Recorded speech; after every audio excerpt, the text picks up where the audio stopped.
Over the last few days, a few viewers emailed me an article called "Democrats Are in Denial. Their Party is Actually in Deep Trouble." It's an article on Vox written by Matthew Iglesias, and I've been asked to comment on it. And the article argues, and I quote, "The Democratic Party is in much greater peril than its leaders or supporters recognize, and it has no plan to save itself." Why? Well, the article argues that presidency aside, quote, "Here are also thousands of critically important offices all the way down the ballot, and the vast majority, 70% of state legislatures, more than 60% of governors, 55% of attorneys general, and secretaries of state are in Republican hands. And of course, Republicans control both chambers of Congress." And in the article, Matthew Iglesias goes on to say, quite eloquently, quote, "The party is focused on a competition between Bernie and Hillary over whether they should go a little bit to Obama's left or a lot to his left, options that are unlikely to help Democrats down ballot in the face of an unfriendly House map and a more conservative midterm electorate." And the article goes on to say that Democrats have been obliterated at the state level, with only 4 of the 11 states where they control both houses of the legislature, 4 of the 11 where Democrats control both the House and Senate at the state level have Republican governors anyway. So let's think about this in a couple different ways.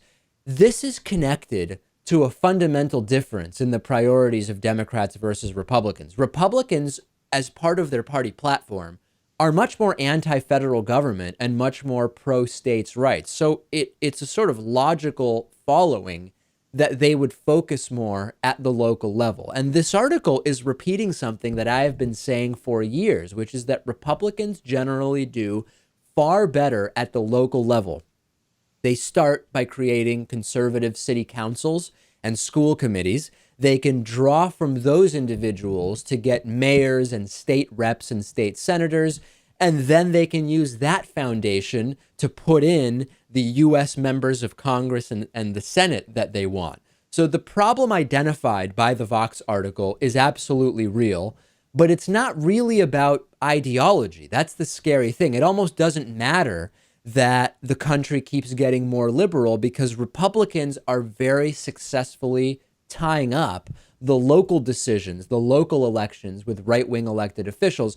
The Republican Party also has some demographics in favor of it. If you look at the average age of Republicans versus Democrats, Republicans have an older base by about 3 years. Democrats are an average age of 50.7 years old.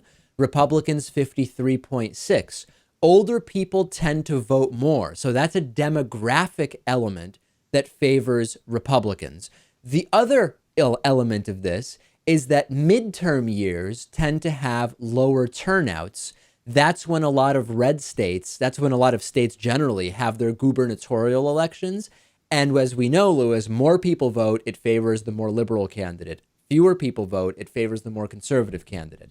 On the Democratic side, however, there are other demographics in their favor. Racial demographics, the portion of the U.S. that is white, continues to decrease. That helps Democrats. But that's more at the national level because of gerrymandering at the state level. So I think there's a very clear way to sum up the problem outlined in the Vox article. Liberals need to vote more. Liberals need to vote more. Well, I suppose the country is undeniably moving to the left. So, will some of these Republican strongholds and Republican bases and, states and city councils and whatnot, will that eventually dissipate? I mean, it has to, right? Well, there's fighting factors, right? On the one hand, there's this really strong local effort by Republicans at the very low levels, combined with gerrymandering and the corrosive effect of campaign finance. The counter to that is the country is moving to the left on issues, and the demographics are changing such that non-white voters who tend to vote more Democratic are making up a larger and larger portion of the electorate.